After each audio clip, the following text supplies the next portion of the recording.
بسم الله الحمد لله والصلاة والسلام على رسول الله وصحبه أجمعين اللهم صل على حبيبنا ونبينا محمد صلى الله عليه وسلم في الأولين وصل اللهم وسلم وبارك على حبيبنا ونبينا محمد صلى الله عليه وسلم في الآخرين اللهم صل على حبيبنا ونبينا محمد صلى الله عليه وسلم كلما ذكره الذاكرون الأبرار وكلما غفل عن ذكر الغافلون. All praise due to Allah subhanahu wa ta'ala who knows what we reveal and knows what we conceal and even knows what the animals feel. We thank Him, we praise Him, and on Him we have reliance. It is to Him we only turn to for true guidance. We ask Him to send His peace, His blessings, His mercy on the best of human beings and prophets, Muhammad sallallahu alayhi wasallam, on whom be praised until the very end of our days. We ask Him for steadfastness, guidance, mercy, and to never lead us astray, and for Him to save us on Judgment Day. So alhamdulillah, our series Icons has culminated to this point, which I wanted to, alhamdulillah, get now to show how Ummah Muhammad sallallahu alayhi wasallam essentially developed.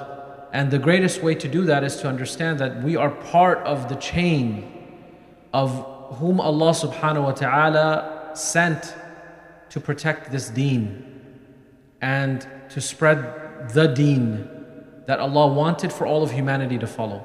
And we showed that. We showed that systematically from some of the greatest prophets all the way down to the Prophet Muhammad sallallahu alayhi wasallam, to his khulafa, and how they preserved it, and then of course now to those who would come after.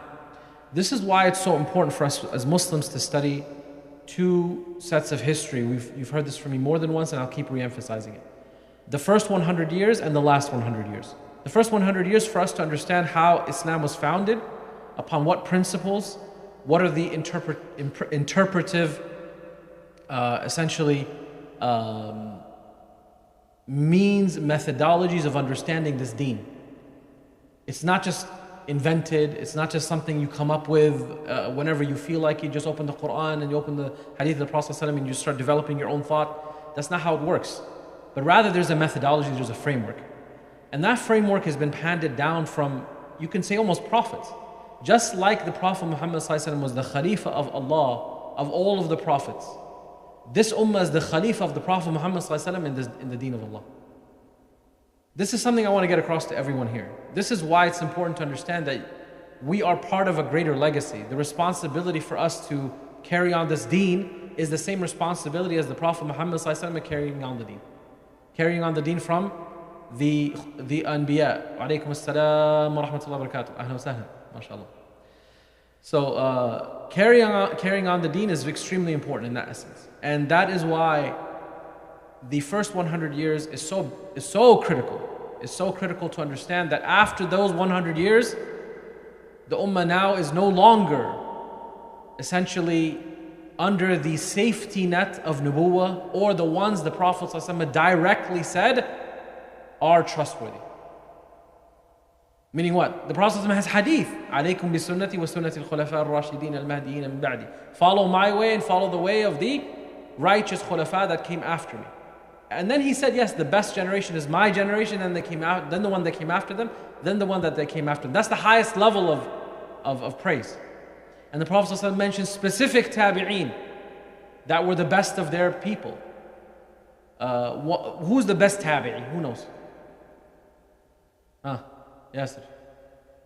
You're a religious director, you have to know this question. Who was the best tabi'i ever? Who was the best tabi'i? Is the follower of the Sahaba, or the one that saw the Sahaba. Habibullah. Uwais al-Qarni, ya salam, Ahl al-Iraq, mashallah. That's not true. That's not true. It's good. This is good. I was hoping this was going to be said. Uwais al-Qarni from Yemen. He's been mentioned directly by the Prophet ﷺ, but he is not the best tabi'i. It's almost like a trick question. Wallah, sahih. No. I will tell you. Huh? Who knows the best the tabi'i? Sa'id al-Musayyib? No. Who? You give up? Who gives up? Khalas. Go ahead. Oh, you give up. Okay. The best tabi'i, رجل ذهب, خلاص. I'm just kidding, he had a phone call. The best tabi'i is, no doubt, is that Abshir? No, Abshir is not. The best tabi'i is An-Najashi. An-Najashi, Ashama is his name. Najashi is his status. Ashama is his name. He is the best tabi'i. Who knows why? He didn't see the Prophet صلى الله عليه وسلم. أفضل تابعي النجاشي أصحابه. ليش؟ لأنه منزلة أو مرتبة اسمه تابعي محضرم. عاش في زمن النبي صلى الله عليه وسلم ولم يراه. He lived in the time of the Prophet صلى الله عليه وسلم, but he never saw him. So these are the best, essentially, tabi'een. The ones who lived in the time of Rasulullah صلى الله عليه وسلم and did not see him. Uwais al-Qarni was among them, but the one who helped the Prophet ﷺ directly, أفضل من غيره. زوج النبي صلى الله عليه وسلم بإحدى زوجاته, right? He's the one who married the Prophet صلى الله عليه وسلم. Who? حبيبة رضي الله عنها, right? And he gave the mahar on behalf of the Prophet عليه الصلاة والسلام, and so on and so forth. I mean, he helped the Muslims essentially grant them refuge. Any case, but once this level, this martaba of the Prophet ﷺ says they are good, they are among the best of generations. But after that, there's nothing really else. There's a few isharat of a few hadith there and here, but it's not like the Prophet ﷺ is saying to anyone, follow them. Who did he say that to? Who did he say that about? Who did he say the Prophet ﷺ about to follow them? Sahaba, the Khulafa al-Rashidin. Follow the Sahaba, follow the Khulafa al-Rashidin. If you don't see me, who should you go to? Abu Bakr and Umar. Hadith clear as night and day. If there was to be another prophet after me, it would have been Umar. I mean, there's no other hadith like this. Okay? So once that ends, I want you to understand something. No one is like them ever again. No one. No one will reach their level like them. It's impossible. Why? Because they were with the Prophet sallallahu alaihi wasallam. Ya salam, abshir, abshir, ya salam. You didn't come, my class would not be complete. And that's why my students need to be early. Don't come here 5 minutes, 10 minutes late. Okay? Ya salam. Listen to the rest online, because this is important. Anyways, the point being is, and also, where's your notebooks, ya jama'ah? Alright? There's no more ease. Look at the ladies. That one's writing, ya salam. Where's your notebook? Get your notebooks. Okay? Anyways, the point being is, the Prophet ﷺ praised his generation and the following generations, but he did not say about anyone to follow them and make them examples and follow their way like the Sahaba. This is important because why? We don't romanticize and we don't need to explain or try to justify anyone that comes after them. Anyone. Muslims are taken from, or they make mistakes, or they're rejected. But if they follow the way of the Prophet ﷺ and the Sahaba, we follow them. If they don't follow the way of the Prophet ﷺ and the Sahaba, we don't follow them. And that's why Malik rahimahullah radiya anhu, you know what he said? He said, كُلٌّ يُؤْخَذُ وَيُرَدُّ. He said this in the Rawdah. He's literally 10 feet from the grave of the Prophet ﷺ. He says, كُلٌّ يُؤْخَذُ وَيُرَدُّ. Everyone is taken from and everyone is rejected from. Except إِلَّا صَاحِبْ هَذَا الْقَبْرِ. Except the one who's in this grave. So this was the case with all of the scholars thereafter. And this is the case with the rest of the ummah. That we take the good from them and we leave the bad. They might be good in something, they might have brought some good somewhere, but then if they committed evil, if they did something that is not essentially to par, to standard, to the Prophet ﷺ's level of his sunnah, then we reject it. We don't accept it. And also, they're judged holistically. They're judged holistically. And some people, subhanAllah, they did a lot of evil, but then they did some good. So what will happen to them? Only Allah knows. Only Allah knows what will happen to them. Okay? And other people, they did some good and a lot of evil. Then we speak out against it. We don't just say, okay, this is, it's all right. No. You speak evil for evil. And we only judge based on what? As Umar radiallahu anhu said, they asked him when he was Khalifa, why are you then judging over people? We don't know what's in their hearts. And Umar radiallahu anhu says, نَحْكُمْ بِالظَّوَاهِرِ. We judge by what's apparent. We don't judge what's in people's hearts. You understand? Meaning this action apparently is wrong. This action is not right. This action is not appropriate. And this is where the balance becomes in our history when it comes to, oh, don't judge me, hashtag, right? Only Allah can judge me. No, Habibi, this is not how Islam works. We judge what is correct based on people's actions. And also the time to correct people is another thing, right? Some people take this and then they miss time when they're correcting people. The Prophet didn't correct everybody on the street. You understand? And the reason why is there's 4 principles. that the Ummah applied when it comes to applying the Sunnah of the Prophet ﷺ and correcting others. Number one, ما يسمى بأصل التدرج, the principle of gradation, تدرج. If you don't remember this, I'm going to ask you next week. يا مجتبى يا جماعة. What's your name? خلاص, Umar. Where's Ismail? Anyways, call Ismail. So the first principle is tadarruj. Tadarruj means gradation. You give, in Islam, sent things in measure. Meaning first this, then this. For example, Allah subhanahu wa ta'ala did not suddenly command them to give up alcohol. It came in levels. It came in grades. You understand? Tadarruj means first we say, don't la taqrabu as-salat wa antum sukara. Don't come near the prayer and you are drunk. Then lessen. Because why? There is some benefit in wine, but the harms outweigh the good. So leave it. Then finally Allah said, khalas, it's haram. And when it's haram, they used to throw it in the street from how they wanted to implement the law of Allah immediately. They said the streets of Medina were flowing with wine. That's how much was being thrown. And these people, that's also told you how much they used to drink. It was normal. So subhanAllah, when the law of Allah came, after how many years? They said that Hamza radiallahu anhu went to the battle of Uhud drunk. Because it wasn't haram then. How can haram? Right? So this tells you how long. This is 3 years. 3 years Madani. That's what? Another 13 years in Mecca. 16 years at least. There was no ban of alcohol. This is called tadarruj. This is called tadarruj. Now somebody might say to you, well, you know, what are you saying? Islam is complete now. Now we don't get to decide what to follow, what not to follow.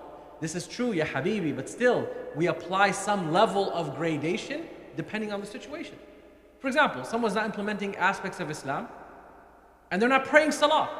What's the first thing you start out with? Ya habibi, music is haram. What's wrong with you? They might give up everything in Islam because of what you're saying and how you're being harsh or how you're saying it. It's not the time right now. You understand? So another example of this is there's a lady, she accepted Islam in Australia. This was told to me by one of the Imams, Durat, you probably know him.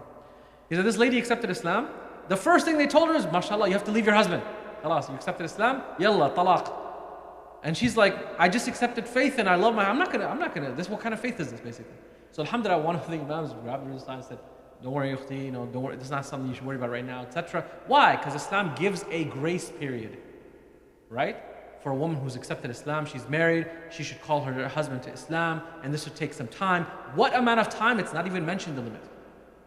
There's no limit, meaning what? Use your judgment and wisdom and hikmah until finally it doesn't work out, But there is a limit. What is the limit? It's between the imam, the teacher, the so on and so forth. Another example is recently, met a brother, mashallah. This was the most unique, interesting brother I've met. Okay, I can't tell him too much because he might be listening to my stuff. Anyway, but the point being is he's very interesting, very unique person. He accepted Islam, and then over the course of the years, subhanAllah, his wife accepted Islam, and they had 3 daughters, but subhanAllah, she left Islam. She left Islam. Her cause, her means, for what? Nobody knows the details, but subhanAllah, Allah is in charge of people's hearts. And some people, khalas, they don't stay in the deen for a million reasons. Maybe they didn't accept Islam with a true heart. They were not sincere, right? And then Allah tested them and they themselves rejected it based on a number of things. So subhanAllah, he said, I gave her so many chances. But she didn't refuse. So okay, you're not more longer Muslim? As-salam, as-salam alaykum. And they had 3 elder daughters. They raised their daughters and he's like, okay, khalas. I mean, I can't keep continuing to try and try and try. She's willingly saying, I don't want to be Muslim anymore.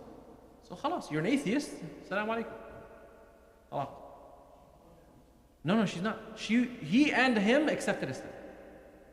So alhamdulillah, they accepted Islam, had children, etc. But she left Islam when her children are elder. Anyways, my point being mentioning this to you, this is just an example of, people trying and etc. It requires patience, it requires wisdom, it requires an imam and person to be guiding this issue. This is called gradation. This is found in the hadith of the Prophet ﷺ, where a man came to Rasulullah, Ya Rasulullah, I don't want to pray 5 times a day. This 5 times a day prayer thing is not for me. So he said, how many can you pray? He's like 2. So okay, accept Islam on 2 prayers. He didn't want to accept Islam. because of 5 daily prayers. So he said, accept Islam on 2 prayers. So the man accepted Islam and prayed only twice a day. Then eventually, he led and prayed 5 times a day after that. So Ibn Rajab rahimahullah, he comments on this. He says, it's not that the Prophet ﷺ is doing tashri' jadid. There's a new legislation, there's a new deen. It only applies to some, it doesn't apply to others. Say, that's not what the Prophet ﷺ is intending. What the Prophet ﷺ is intending is tadarruj. Levels. This person can handle this for now, and they will grow into it, inshallah. So this is the first principle. The second principle is awlawiyat. Al-asl al-thani, al-awlawiyat. What's the priority? When someone's coming to faith, when someone is essentially trying to accept aspects of faith, they need to understand what's a priority over what's not a priority. And by the way, don't use this as an excuse that nobody will ever tell you another priority after that. Khalas, you're stuck here, we keep you here. No. Islam is complete, meaning the laws are there, but they may need this now and something else later. This is just based on the hikmah and wisdom of, again, the learned, the ulama, those who have studied, the imams, the people who are in charge of advising others, and also kind of using your best wisdom when you're advising other people. Someone's deeply struggling with their faith. Start with something that is the most important. Connect them to salah, connect them to the masjid, connect them to good friends. These are the 3 most important things. Because why? Islam is a social enterprise. We've discussed this before. All right. So this is the second component, second principle. The third principle is that Allah subhanahu wa ta'ala has completed this deen. So you must practice it to its completion. It's not selection. It's not here I pick this and I don't pick that. This is not appropriate for me now. This is, when the deen is complete. So you don't have a choice to select what you selectively implement or you don't. Dinullah kamul ad-din. Okay? And the fourth principle is that Allah protected the understanding of this deen just as He protected its text. Just as the Quran is mahfuz, just as the Sunnah of the Prophet is mahfuz, so is the ta'wil or the interpretation or the understanding of Islam. No one can come here and tell you, oh, we live in a different time, it's 2024, and we have to understand Islam differently. We have to understand, we have to modernize Islam, we have to contemporize Islam. There's tons of people saying this. And what do? They adopt ideologies which are foreign to Islam, and they look at Islam through that lens. Marxism. Insert any ism. Right? Communism, this ism, that ism. This is not how Islam functions. Islam is not an ism, neither is it looked through an ism. Islam is Islam. And an ism may have some good in it and some bad in it. And an ism may have some grievances which Islam says, okay, this part is actually something that's valid. Right? When you, for example, look at feminism.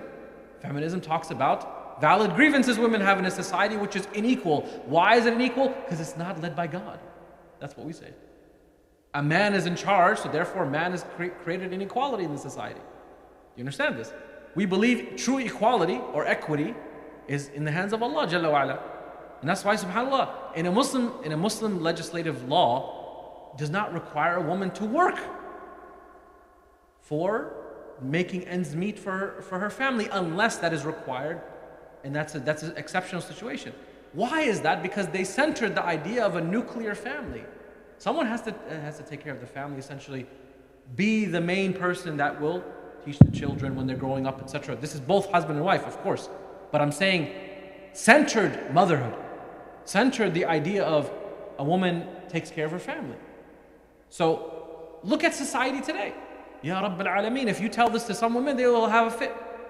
But when you actually explain to them the rights Islam gave her to protect this status, and what does she get in return? I swear to you, I tried this. Okay, we had in my work when I was when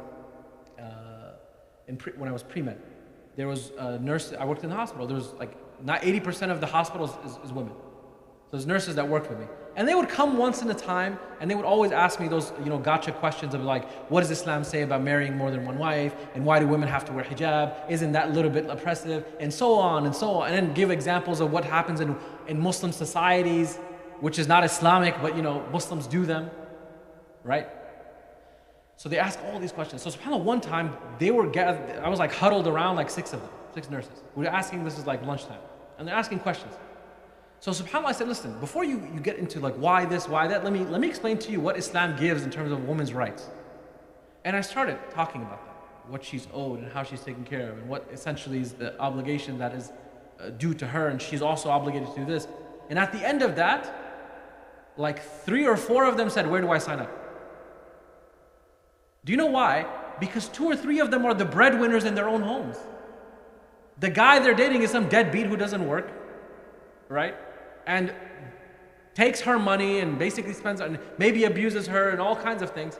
And subhanAllah, she saw just by the treatment of how Islam has for women that she actually was interested based on that. But remember, her misconceptions are led by what? These superficial like issues which are not what the core of Islam is about, essentially.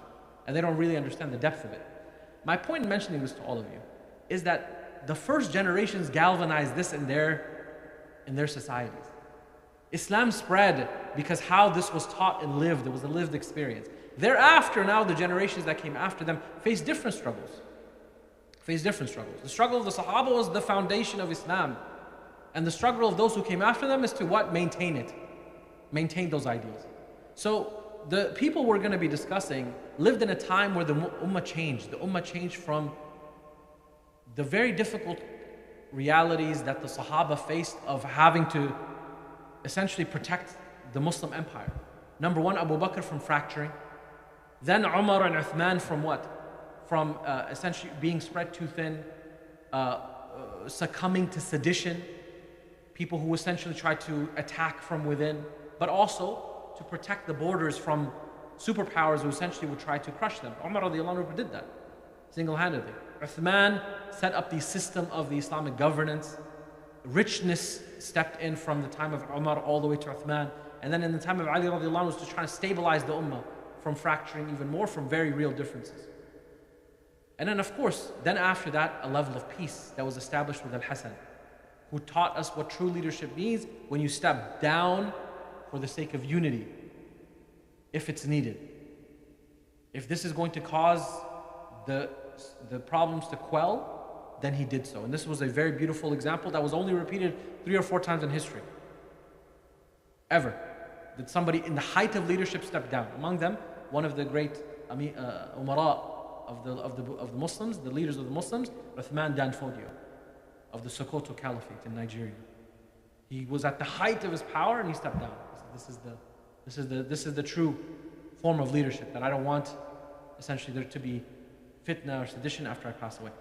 So Allah subhanahu wa ta'ala then blesses this ummah with scholars that will lead it in reviving this example. Everything I just talked to you about.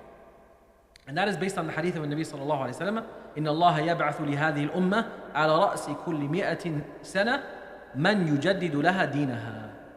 The Prophet ﷺ said that Allah will send to this ummah at the head or the height of every 100 years who will revive the deen. And this is present 100 years after the Prophet Muhammad ﷺ, almost exactly. The 4 Imams were known to be these type of people. They're the ones that essentially revived the deen of Allah subhanahu wa ta'ala and maintained it. And that's why these are icons that we must study in the remnant time that we have, inshallah. Abu Hanifa rahimahullah was born in 70 Hijrah. Imam Malik was born in 93 Hijrah. And Muhammad ibn Idris al-Shafi'i was born the year that Imam Abu Hanifa passed away. So in fact, it said the same day. The same day that Imam Abu Hanifa passed away, Imam Muhammad Idris al-Shafi'i was born, 150 Hijrah. And Imam Ahmad ibn Hanbal was born 164 Hijrah, and he was 15 years old when Imam Malik passed away in 179. So, subhanAllah, it's as if Allah is what? Passing on the protection of this deen from one to another. Imam Abu Hanifa lives, he dies, Muhammad Idris al-Shafi'i is born. Imam Malik lives in the time of Abu Hanifa as well, and when he dies, Imam Ahmad ibn Hanbal is 15 years old, and he carries on the mantle of hadith. So who are these people? What can we learn from them? Of course, this requires an entire class, which we hope to teach here one day, inshallah, the 4 Imams, and what their social and political influence is beyond just, oh, they were great people who taught you fiqh and taught you ibadah. No. What was their influence in society? We'll talk, of course, about that greatly at length. But to just give you a little bit of a teaser or a taste of who these great people were. Imam Abu Hanifa rahimahullah ta'ala is the first one we're going to be discussing, inshallah. And a little bit about, of course, their influence in their particular times. His name was what? What was Abu Hanifa's name? His name is not Abu Hanifa. Abu Hanifa is a kunya, which means like a title or a nickname, if you want. What's his name? Abshir. Muhammad? No, that was Muhammad al-Shafi'i. Al-Nu'man. His name was Al-Nu'man bin Thabit. And he was born in, some say 80 Hijrah, but the more correct view, as Imam Kandahlawi, I believe, he says he's 70 Hijrah. He was born in the city of Iraq, and his father Thabit came from the lineage of Afghanistan. His grandfather was born in Kabul. So he was Khorasan at that time, modern day Afghanistan. Afghanistan is a new thing, but it was called Khorasan back then. So he's from the country where I originate. That's why we started. I'm just kidding. We started with him because he was born first. But he was essentially his family settled in Iraq. He pretty much grew speaking Arabic, and of course Persian in his family. His father Thabit was a successful businessman in Kufa, and he also has a very interesting story. He's a very interesting story. His family business was textiles. And the most interesting thing is in Afghanistan, we are known for our textiles. Go to Mecca and Medina now to this day, who are the people that work in the textile shops? Afghanis. It's very interesting. SubhanAllah, it's as if like we carried that legacy as well. So in any case, his father Thabit was a wealthy, successful businessman. There's a story that's told about something that happened to him, a very significant event that eventually led to, of course, the life of Imam Abu Hanifa himself. And that is one day he was passing by and he essentially eats a fruit from a garden, a fruit that had fallen. He was just passing by, there was a garden, there was fruit fallen, he ate from it. And this started to bother him because he said, I didn't ask permission from the owner of this fruit garden to eat it. And you don't want to put something haram in your body without understanding if it's halal or not. Did I tell you guys a story about me getting food? I'll tell you about that later. Anyway. So he said this bothered him. So he went to the owner of the garden, he told him what he did, and he said, I give you its price, but please forgive me. Or if you want, I'll work in your garden until you're pleased that I fulfilled what I need to do. So the man said, I refuse. So Thabit, he got more and more anxious. So he said to them, what is it that you want? I can work until you are finally pleased. I can find a loan that will give you as much as you want for this money. Whatever you want, just pardon me. So he said, no, there's only one way I will forgive you. So he said, why? He said, I will forgive you if you marry my daughter. So he's like, man, I went to eat a fruit. I got a wife out of it, right? So he said, let me think about it. He's like, but there's a condition. My daughter's very unique. She's not like regular. So he's like, what do you mean? He's like, my daughter is deaf, dumb, and blind. And you must marry her. You show that you have some integrity, you showed you have some trustworthiness, then the only way I will forgive you is if you marry my daughter. Otherwise, khalas, you ate from haram. So the Thabit thought about this and he said, probably prayed istikhara and said, okay, khalas, I'll marry the daughter. So he married her. So subhanAllah, when he was going to see his wife, when he saw her, she's beautiful. And she's not blind, and she's not deaf, she can hear him, and she's not, dumb and blind or any of those things. So he asks her, your father said you're deaf, dumb, and blind, and this is why I overcame all the things that I needed to marry you, to just release myself from this burden. What did he mean by that? He said, what he meant by that is I'm blind, I have been blind from seeing any haram. I have been deaf from hearing any haram, and I've never been exposed to haram. Like I've been protected, and my family's been taking care of me in this sense, and that's what he meant by that. So he was actually testing you in two ways. And this is the union of Imam Abu Hanifa's father with this woman, who eventually, of course, from them was born the great Imam Abu Hanifa rahimahullah ta'ala. It might seem like a fairy tale story to you, right? But the reality is that what you heard is extremely important. That a union of two good souls will produce good progeny. Okay?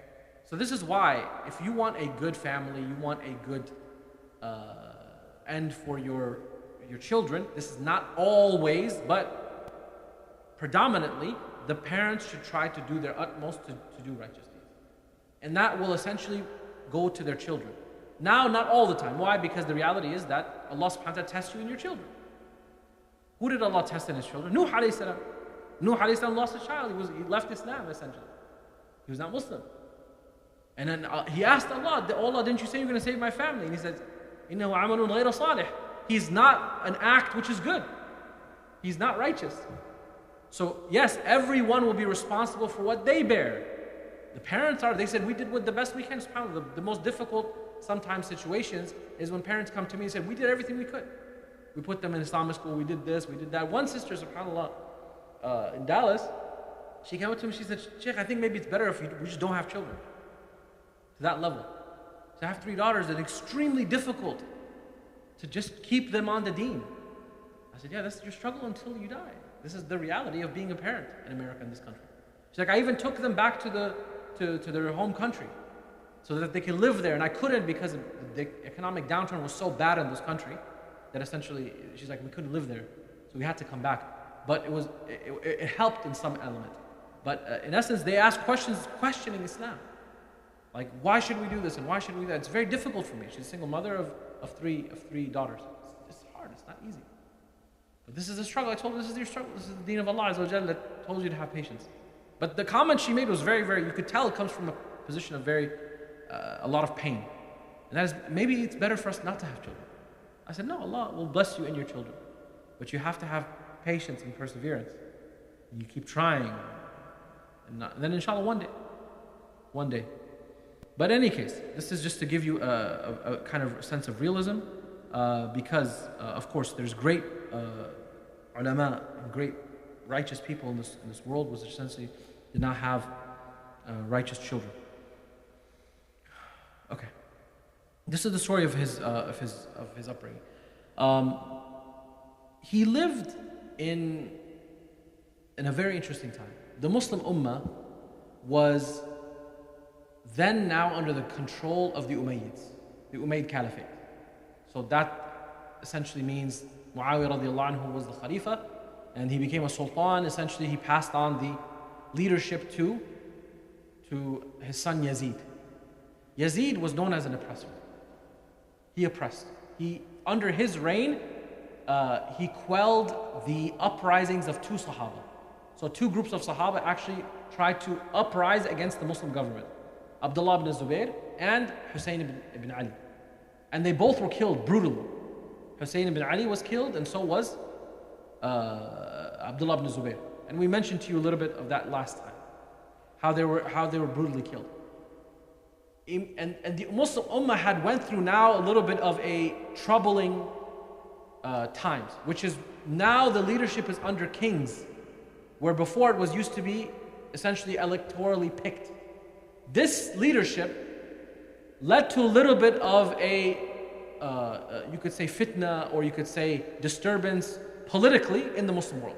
And it remained for a very long time, where essentially now there is a group of Muslims which are not happy with the leadership. Why? Because the leadership is no longer being chosen the way the Prophet Muhammad ﷺ wanted it. And this is by hadith. We talked about the hadith, so I'm not going to repeat them. So the point being is, Imam Abu Hanifa now rose and grew up in a time when the Umayyads are smashing any kind of sedition against them. Okay? Any kind of uprising against them, the Umayyads are smashing them. So they smashed the sedition and uprising of Hussein radiallahu ta'ala anhu, and he was born approximately 10 years after that. Iraq was under the control of Al-Hajjaj ibn Yusuf al-Thaqafi, which was one of the worst of the tyrants. He used to say when he goes to speak to the people of Iraq, I see ripe heads for picking off. Meaning he was that oppressive. You mess around, you will no longer have your head on your shoulders. He was also Hafiz of the Quran, which makes him even more interesting. He was also the one who brought in, the 30 ajza that you read? Guess who put that in as part of the Quran? He did. This 30 juz or 30 para that we read, first juz, second juz, right? This was not how the Quran was divided. This was introduced as a means of memorizing or reading it regularly by Al-Hajjaj ibn Yusuf al-Thaqafi. Interesting, right? So the Umayyads introduced these as a form of ease, but it's not part of the Quran. The Quran has not been divided this way. And that's why when you try to study the Quran, you never should study it by juz. The Quran is not studied by juz. And anyone who teaches it by juz is doing a disfavor to the Quran. Why? Because they have nothing to do with topic, they have nothing to do with theme, they have nothing to do with anything. It's simply a matter of organization. It's been equally split in 30 different ways. For what reason? So that a Muslim should be finishing the Quran once every month. This is the norm in Islamic legislation, recommendation, purification. A Muslim should be finishing the Quran once every month. And Ibn Qudamah rahimahullah, he says, if you can, then you have 40 days. If you need, like you miss like a few days here and there, no more than 40 days. Okay? So this is what we should aspire to. Everyone here should aspire to that. Okay? So you have a bare minimum, you have a wird. We're going to talk about this later. We have a wird. You have to have a bare minimum. Every single Muslim has a bare minimum every day. The bare minimum of salah, of course, 5 times salah. If you don't pray 5 times salah, we have a bigger problem. Okay? Bare minimum of Quran. Bare minimum of dhikr. Bare minimum of hadith. Bare minimum of these bare minimums. Okay? And then you increase the bare minimum. Start with, like, if you not read Quran a day at all, 1 page. Start with a page a day. And that will become 2 pages. It'll become 3. It'll become 4. It'll become 5. It'll become half a juz. And then it will become 1 juz. You read it regularly, you don't have any problem with it. When you become regular, reading a juz takes about 20-25 minutes max. Right? If you become regular. What's stopping you, shaitan? Oh, make it seem like you're carrying a mountain. But it's like the gym. Where's Noor? He sees me at the gym regularly. But anyways, it's like the gym. You go to the gym, it's hard. You're not going to be able to lift very heavy. And also it's very discouraging. Because you're not being able to lift anything, right? But subhanAllah, when you do small bits regularly, after the 3rd week, you're like, oh my God, I have a plate on. Allahu Akbar. Similarly, you have a plate, then you have 2. And then you build off of that. And then you got to work on your form, otherwise you're going to strain yourself. Anyways, similarly with ibadah. And encouraging each other is very, very important. In any case, Imam Abu Hanifa rahimahullah. Imam Abu Hanifa rahimahullah ta'ala, of course, he lived under this type of rule for 52 years of his life. So he lived under the Umayyads until he was 52. During the Umayyad time, there was a group that came from Khurasan who started to criticize the Umayyads, saying that they're oppressors and they're not fulfilling the way that they should be, because they smashed another 2 revolutions. And the revolutions they smashed was the revolutions from the Ahlul Bayt. So the Ahlul Bayt, they had this political want to crush the Umayyads and to take rule away from them, because they were not implementing governance and choosing the Khalifa like the Prophet Muhammad ﷺ said so. And most Muslims don't even know this. So Ahlul Bayt, among them was the uprising of Ziyad ibn Ali. Okay? He gathered people in Iraq, again, like Al-Hussein. And Abu Hanifa publicly supported them. And said that the people of Ziyad ibn Ali and their protest against the Umayyads, they're like those who fought in Badr. That's how powerful his words were. So he supported what? Justice against the Umayyads. Among the people that also supported this was Imam Malik at that time in Medina. His teacher, Abdullah ibn Hassan al-Muthanna, was imprisoned for it. And the Umayyads beat him until he died. So they killed Imam Malik's teacher. And this was a travesty in the Muslim world. What did they do? The Umayyads, they imprisoned Imam Abu Hanifa. They imprisoned him until they basically interrogated him. Some even say they beat him, and then finally they let him go. But they needed to keep him under watch. Until what happened? When he was 52 years old, there was another rebellion, Muhammad Nafs al-Zakiyya, that happened later on. We're going to talk about it, excuse me, I'm confusing. When he was 52 years old, the Abbasids, who were from the Ahlul Bayt, they brought large armies into the Umayyad land and destroyed and murdered and slaughtered them all. Killed them all. Okay? And among the people that essentially this rebellion that brought in another khilafah that was supported by Imam Abu Hanifa rahimahullah ta'ala. Imam Abu Hanifa supported this. Okay?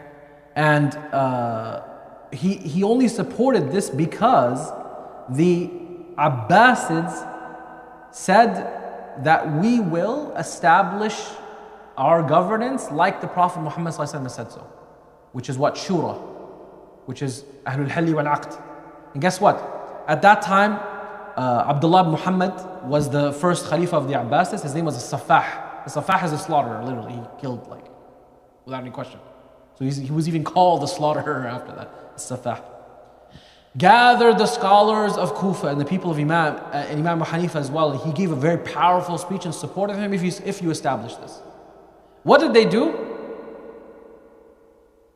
Essentially, they did not fulfill this. Abdullah ibn Muhammad al-Safah appoints Abu Ja'far al-Mansur as the next leader. And that's when Imam Abu Hanifa said, you're doing the same thing as the Umayyads did, so we're against you as well. So Imam Abu Hanifa spoke out against the next Umayyad leader.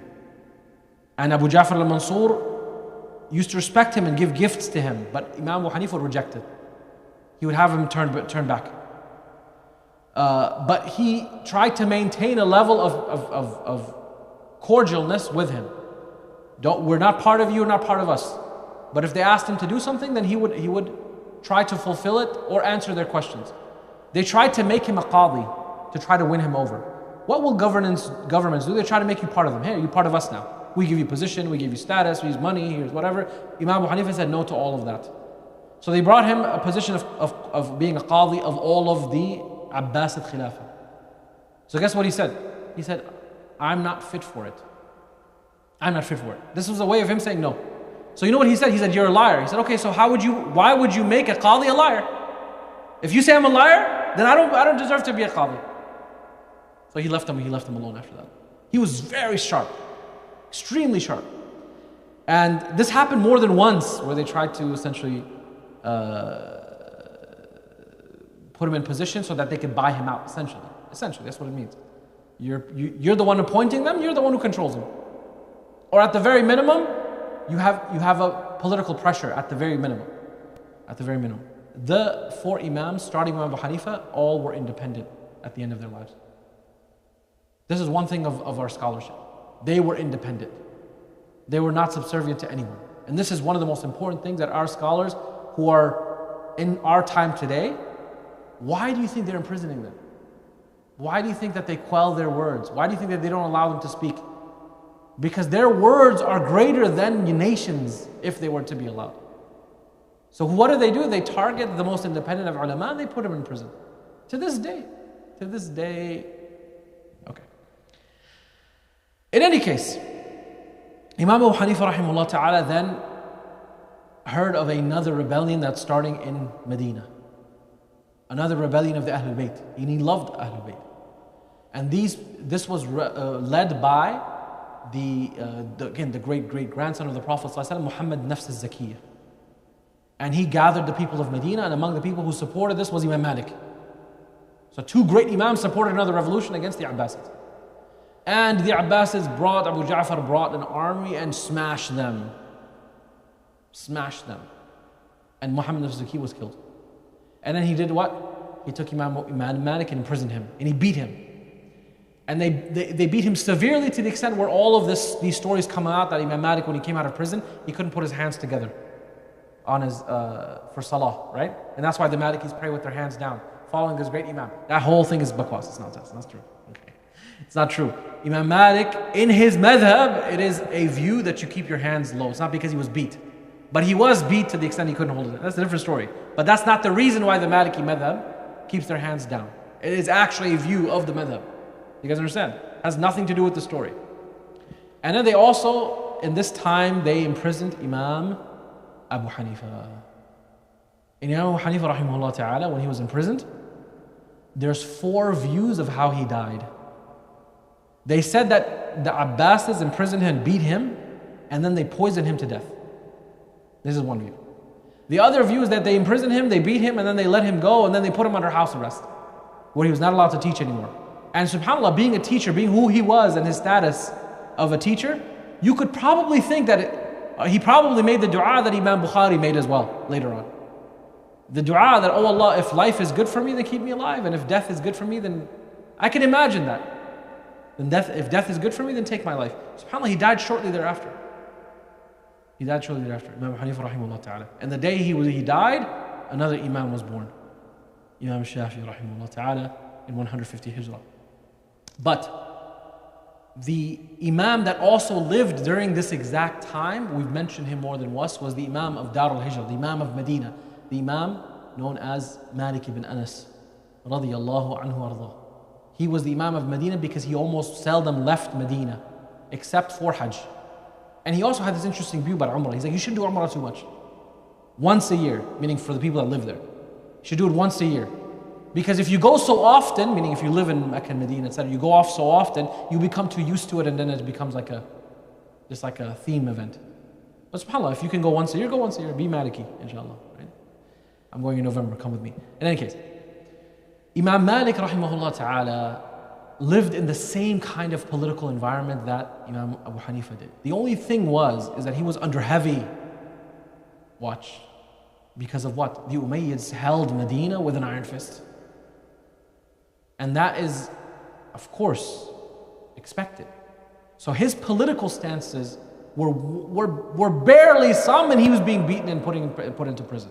And even though he was not generally an outwardly spoken political figure. In fact, one of the Mujahideen, this was based on jihad with the rest of the borders of the Muslim lands. He came and criticized Imam Malik. He said, you don't speak about jihad. He said, what do you do? He's like, I'm a fighter with the Muslim army and we on the borders, etc. He's like, you're on good and I'm on good. Basically, go back to where you came from. What you're doing is good and what I'm doing is good. I'm here teaching like Allah mentioned. Allah mentioned in the Quran, let there be a group among you that stays behind and teaches people the deen. يَتَفَقَّهُ فِي الدِّينِ. And you are also applying the deen of Allah, so don't come and criticize me for what I'm doing. So Imam Malik essentially tried to hold, of course, down that component. Both of these Imams were offered these levels with the Khilafah. Among the levels or the positions, that was offered to Imam Malik was the fact that Imam Malik wrote a collection of hadith that was known as the Muwatta, the collection. This collection became so sought out after. Scholars from all over the Muslim world traveled hundreds and thousands of miles to listen to the hadith of Imam Malik, to collect it.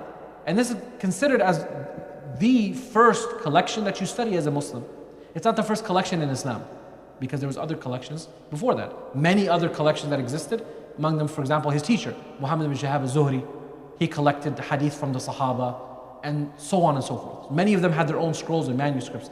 And the Sahaba themselves wrote hadith in the time of the Prophet Muhammad sallallahu alaihi wasallam. So Abu Hurairah had a manuscript. Ali radiallahu anhu had manuscripts where they wrote some hadith from the Prophet sallallahu alaihi wasallam. So this teaches you the manuscripts or collections existed. But they became more so in the time after the Sahaba. Why? Because they would have to collect them from multiple Sahaba. You guys understand? When it came time to the time of Imam Malik, he is not now a tabi'i. He is not a follower of the companions. And Imam Abu Hanifa is not also a follower of a companion. You understand? They're the followers of the companions. It is said Abu Hanifa rahimahullah met Ali radiallahu anhu when he was a child. It is said. But this does not have 100% truth to it or authenticity, or it wouldn't even matter other than the fact that yes, maybe he did and he became a tabi'i, but he didn't benefit from him in that sense. So Imam Abu Hanifa, let's say he's a tabi'i, let's say the report is authentic, but it doesn't mean he benefited from Ali radiallahu anhu, other than he just met. Imam Malik and Imam Abu Hanifa were then the followers of the companions. So Imam Malik collected the Muwatta, the collections from the sayings of the Prophet Muhammad ﷺ, and it became famous. The Abbasids came to him and said, we will make your book the standard. Okay, we can't buy you, we can't make you a qadi, then we'll make your book the standard. And we'll hang it even on the Kaaba. So that it becomes the standard which all of the Muslim world at that time studies. And he says, don't do that. Don't do that. But rather let people collect and This is the work of ulama and scholars, and take from whatever they want. And this was one of the geniuses of Imam Malik. Not to basically suppress every other scholar's works, or to, more importantly, politically become another pawn of the government. Because this is how they earn favor. We will make you the standard of the Khilafah. He said no. This is from his genius. And what happened is many ulama at that time, they started to also gather works and call them muwatta. So there were a lot of muwatta'at. And they came to Imam Malik and they said, Ya Imam, there's a lot of other ulama that are writing mu'attas. What do you think about that? He said, Ma kana lillahi yabqa. Whatever was done for Allah will remain. Guess how many mu'attas we have left in the ummah? Only one. The muwatta of Imam Malik is the only one left. From all those mu'attas that were gathered, only one is left.